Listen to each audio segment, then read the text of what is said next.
The Securities and Exchange Commission has directed capital market operators to renew their registration between January 1st and January 31st, 2026 as part of reforms to modernize regulation.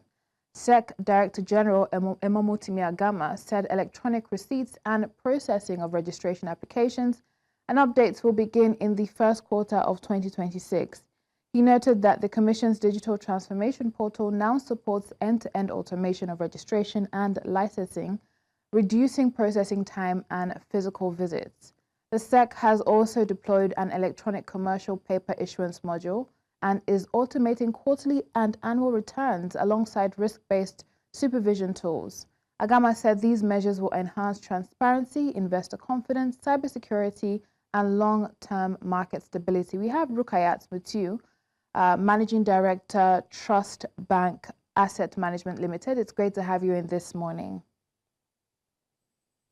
Thank you. Good morning. Yes, good morning. Why has SEC fixed January 1st to 31st, 2026 as the window for capital market operators to renew their registration?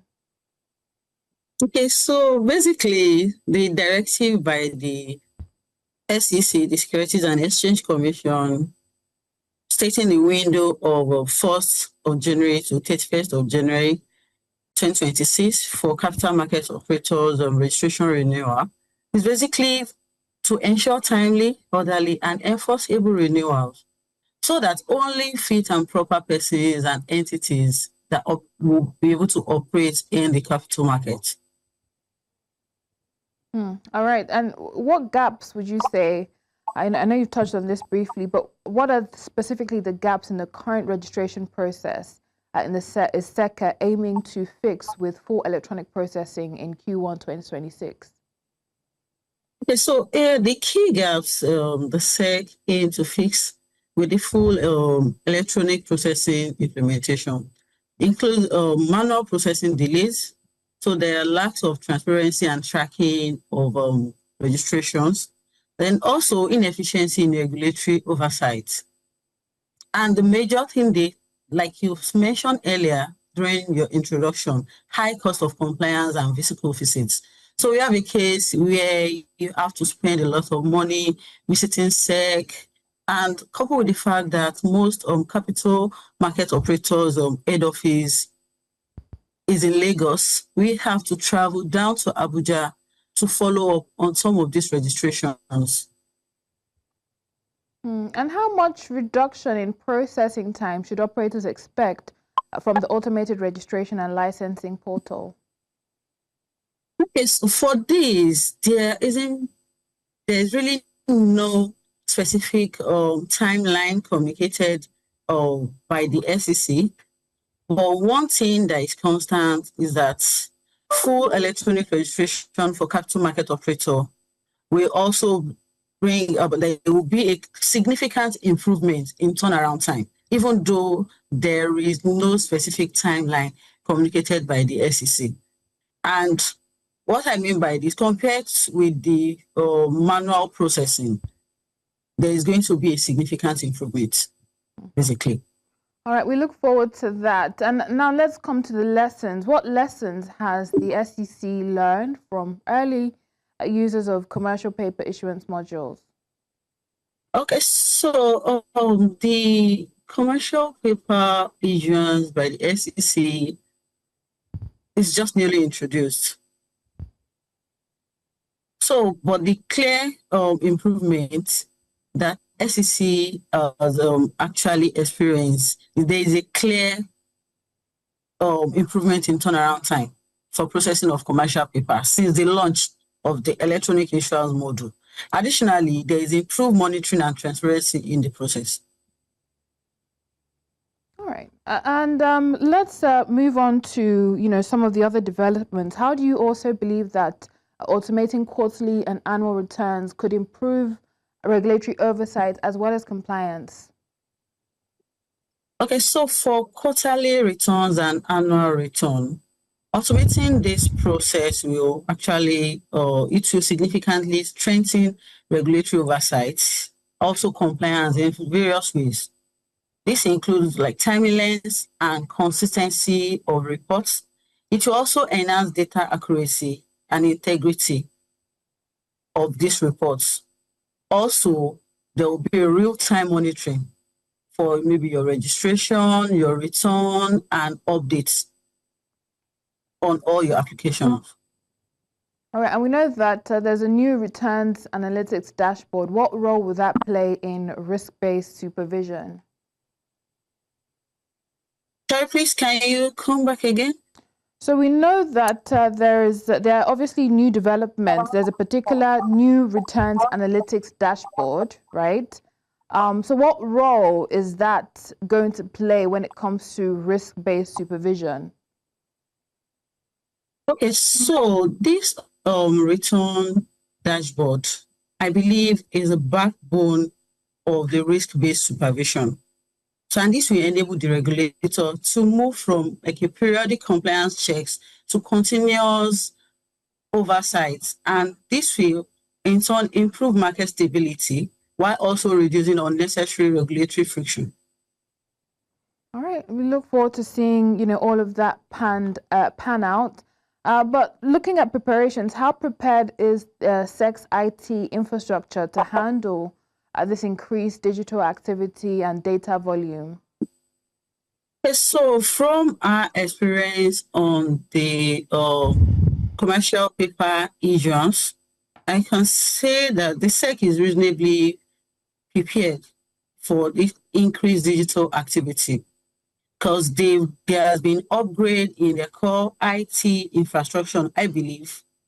And this will also strengthen cybersecurity, and they've also adopt scalable solutions like cloud-based, and also they have an infrastructure that can actually take this high volume and data traffic. And why exactly is SEC adopting a selective cloud migration approach as opposed to full cloud deployment? Any ideas? So for this, I could say that they are adopting this selective approach just to balance scalability and security. Mm-hmm. And as a commission, how is the commission perhaps even strengthening that cybersecurity, especially with growing digitalization risks? Okay, for the cybersecurity strengthening, I would say that there has been various the controls put in place by SEC, which includes like upgrading the security architecture, like conducting a review on the vulnerability, regular vulnerability assessments, and also penetration testing. And with this, it will enhance the control and also improve monitoring within the market. Right. And with this new registration, process, investors may be, bothered about their data. So are there safeguards? What safeguards would you say are in place to protect investor data as this automation expands? So for investor data, I believe the data will be protected. So there has been like multiple safeguards that firms like ours are supposed to put into place, such as enforcing strict access control with role-based permission. Also, there has been multi-factor authentication, and we also ensure continuous monitoring of our system for unusual activities. Okay. And the smaller capital market operators, how will they be supported to adapt to these digital changes? For a smaller capital market operator, I believe so there has been like an ongoing targeted initiative, such as digital training programs, and also giving them access to cloud-based platform. So there has been like a cloud-based platform for investment management and all. So I believe this will help them reduce infrastructure costs And also, regulator may provide guidance and standardized reporting tools in this regard. And what is the SEC's regulatory approach when it comes to emerging technologies like AI? So for SEC, I would say that they monitor AI use in trading, investment management, and reporting. Also, they offer guidance on compliance, risk management, and ethical practices within the capital market.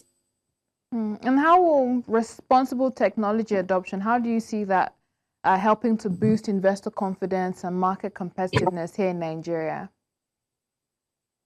And so responsible technology adoption will build investor confidence through transparency, data security, and also fair market practices. I believe this will also strengthen competitiveness by enabling faster transaction, improved turnaround time, and innovative financial products. It's been interesting to see how all of this pans out. But thank you so much. Of course, it's January. It's just for the first month. All this needs to be done as directed by SEC. Rukayat Mutiu, Managing Director, TrustBanc Asset Management Limited. Thank you for your time this morning. Much for having me here. A pleasure.